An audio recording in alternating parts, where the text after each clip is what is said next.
Entre tanto, pues por supuesto también seguimos contándoles, informándoles y tratando de buscar respuestas a todas las inquietudes que hay en torno a esta situación que estamos viviendo en Colombia, esta situación inédita, a las inquietudes y las preguntas que inclusive se hacen desde otras dependencias. Les contábamos que en las últimas horas el Procurador General de la Nación ha hecho cuestionamientos muy serios sobre los precios de algunos de los productos y sobre el protagonismo o las acciones que deberían hacer algunas instituciones para poner control a algunos elementos necesarios y vitales, como todos esos implementos para la salud, como los tapabocas, que ha sido algo de lo que más evidencia ha dejado frente a la especulación de los precios que se han registrado en distintas regiones, no solo en Bogotá. Y por eso es que quisimos establecer contacto a esta hora de la mañana en Noticias Caracol con el superintendente de Industria y Comercio, Andrés Barreto, que ya nos atiende también desde su casa a través de las redes sociales, a través de las plataformas virtuales que nos permiten esta comunicación. Superintendente, gracias por atendernos. La pregunta que le quiero hacer de inmediato es trasladarle la inquietud.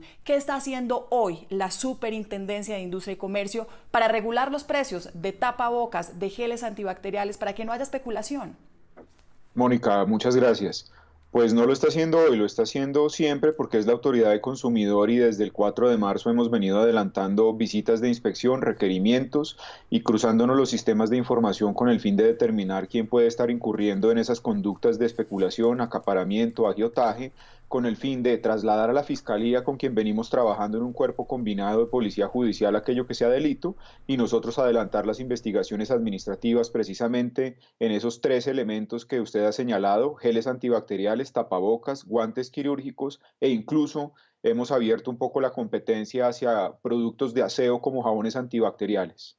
Sí, superintendente, pero ¿cuántas multas? ¿Cuántos sancionados? Porque que está ocurriendo en las calles es evidente, lo hemos mostrado ya aquí en Noticias Caracol. Juan Diego, usted debe recordar que estos son procesos penales y administrativos y las sanciones no se dan de un día para otro.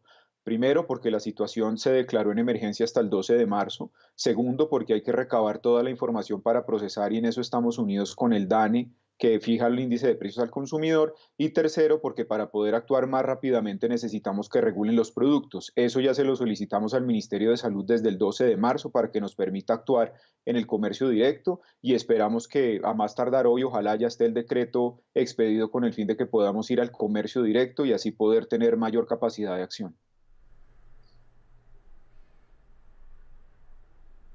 ¿Esa capacidad de acción, superintendente, incluiría congelar los precios? ¿No deberíamos ya tener los precios de algunos insumos, de estos elementos vitales, congelados? Mónica, eso es muy importante. Recordemos que la superintendencia no regula ni fija los precios, lo tiene que hacer el gobierno y eso es lo que le hemos pedido en esos tres productos. Una vez no los fije, entran al mercado regulado y ya podemos actuar penalmente con la fiscalía y directamente por ser una situación de emergencia con la superintendencia. Esto llevará entonces a que las personas que incumplan, además de lo que la fiscalía determine, nosotros le podamos imponer multas de hasta 100.000 salarios mínimos e incluso el cierre del establecimiento. Según le entiendo, superintendente, se va a expedir en las próximas horas una norma que permita establecer esa clase de sanciones y actuar mucho más efectivamente. Correcto, Juan Diego. Llevamos trabajando una semana en función asesora del Gobierno Nacional con el fin de que el Ministerio de Salud nos pueda fijar los precios sobre esos tres productos con el fin de poder actuar más efectivamente.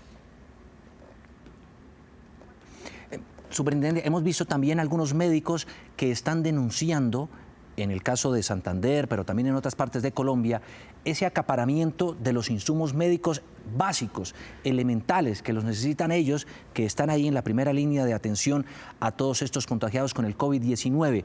Mientras se expide el decreto, mientras salen las nuevas normas que permitan sancionar severamente a los inescrupulosos, ¿qué se puede hacer para garantizarles a ellos este tipo de implementos? Bueno, del monitoreo que hemos venido haciendo desde la primera semana de marzo teníamos conocimiento de que había suficiente existencia de tapabocas para surtir el mercado. Obviamente ante esta crisis pues la gente empezó a salir masivamente a comprar irresponsablemente, a algunos otros a revender guantes quirúrgicos y tapabocas que no necesitan. Entonces lo primero es el llamado a que seamos solidarios y responsables como consumidores. Nosotros no podemos estar utilizando elementos que no nos han formulado o que no necesitamos para nuestro trabajo. Y lo segundo, que obviamente se han flexibilizado las posibilidades de importar este tipo de elementos, por lo que esperamos que el INVIMA, habiendo levantado esas barreras, pueda traer aquello que se necesite y que la producción nacional pueda suplir lo que hay en desabastecimiento. Lo que sucede es que la cadena está afectada porque las personas están comprándolos innecesariamente o comprándolos para revenderlos. Superintendente, eso es muy grave, eso que usted está denunciando. ¿Hay sitios ya identificados donde ustedes puedan decirle a nuestros televidentes, mire, en esta zona de Bogotá o de cualquier parte de Colombia están revendiendo y están irresponsablemente comercializando este tipo de productos? Bueno, lo hemos visto más que todo en lo que corresponde a comercio informal. Yo mismo en una visita que adelanté el fin de semana pasado a Corabastos vi cómo las personas estaban en una fila, no respetando las medidas de autoprotección, pero además de eso otros vendiéndoles o revendiéndoles tapabocas en unidades de hasta 5.000 o 6.000 pesos. Recordemos que eso es informal, de eso le dimos aviso a la policía para que interviniera, pero nosotros, digamos, en lo que es la gran industria de eso hemos venido haciendo el monitoreo en tapabocas con los grandes importadores y distribuidores, en guantes quirúrgicos y en oxígenos, incluso también con los grandes distribuidores, porque tenemos que concentrarnos en los casos que den mayor significatividad para que si alguien está acaparando, recibirá una visita de la Fiscalía y de esta superintendencia en su puerta con el fin de poderle aplicar las sanciones del caso. Aquí ya se raya también en lo criminal, en el Código Penal. ¿Se han adelantado ya algún tipo también de alianzas con la Fiscalía para mandar a prisión o judicializar a estas personas que están cometiendo este delito? Así es, Juan Diego. Nosotros trabajamos con la Fiscalía de tiempo atrás basados en un convenio interadministrativo y por orden del señor fiscal lo hemos ampliado para poder actuar en estas conductas de consumidor. Hemos conformado un cuerpo combinado que lidera la señora vicefiscal, está la DIJÍN, el CTI, está mi persona y estamos actuando en esas conductas que además pueden ser delitos, que incluso pueden acarrear con la pena privativa de la libertad, la prisión para los representantes legales de las empresas que incurran en estas conductas, además de las multas que nosotros les vamos a imponer. Superintendente, en algunos puntos aquí de Bogotá, y lo mostramos en Noticias Caracol, en algunas estaciones de servicio están diciendo que no hay combustible, que no hay gasolina o que no hay algún tipo de combustible, y uno se pregunta ¿por qué? ¿Ustedes tienen información sobre lo que está ocurriendo en ese sentido? Juan Diego, nosotros monitoreamos dos cosas, el precio del combustible en los 3 regímenes que existen en las 23 ciudades. Yo mismo hice visita de verificación el fin de semana pasado y salgo a hacer otra con el fin de mirar que hubiera habido la disminución de precio.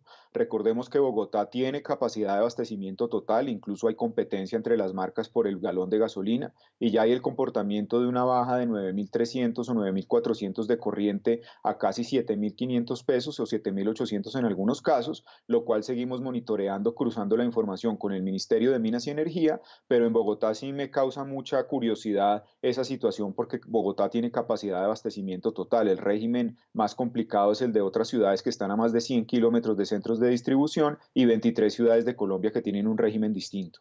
Claro. Pero es extraño, ¿no?, que en algunas estaciones de servicio digan no tenemos combustible o que inclusive no le hayan bajado al precio del galón cuando también hay una orden presidencial.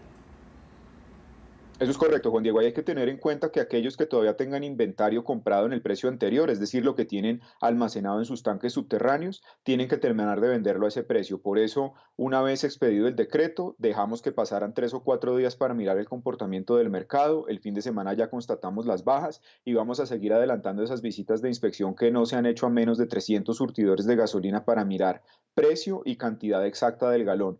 Yo quiero pensar que obedece de pronto un poco al traumatismo del transporte, que los carrotanques no hayan podido ingresar, pero eso es precisamente una tarea a la que me dispongo apenas termine con ustedes, seguir saliendo a hacer visitas de verificación.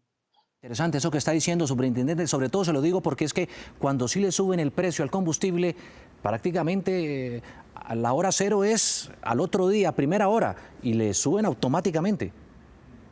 Correcto, esa es una queja frecuente y en ese sentido le tengo pues noticias. Hemos estado adelantando con el CTI de la Fiscalía un monitoreo en varias ciudades, ya encontramos deficiencias en cómo se reporta, pero además de eso un potencial incumplimiento porque son los alcaldes los que fijan el precio del flete en ciertas ciudades y eso se le suma al galón. Si ese precio no está actualizado, afectan al consumidor y en ese sentido estaremos elevando los requerimientos que muy gentilmente el CTI nos ha estado ayudando a recabar esa información.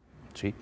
Bueno, pues superintendente, ha hecho usted importantes anuncios el día de hoy para tratar de poner en cintura a todos esos comerciantes o no que están aprovechando esta situación para abusar de los precios y, por supuesto, también engañar a la ciudadanía. Muchas gracias por acompañarnos a esta hora de la mañana. Estaremos muy pendientes de esos operativos que usted está mencionando. Gracias, Juan Diego, a sus órdenes. Un abrazo para usted, por supuesto, y también para todas las autoridades para que pongan en cintura el tate quieto a todos estos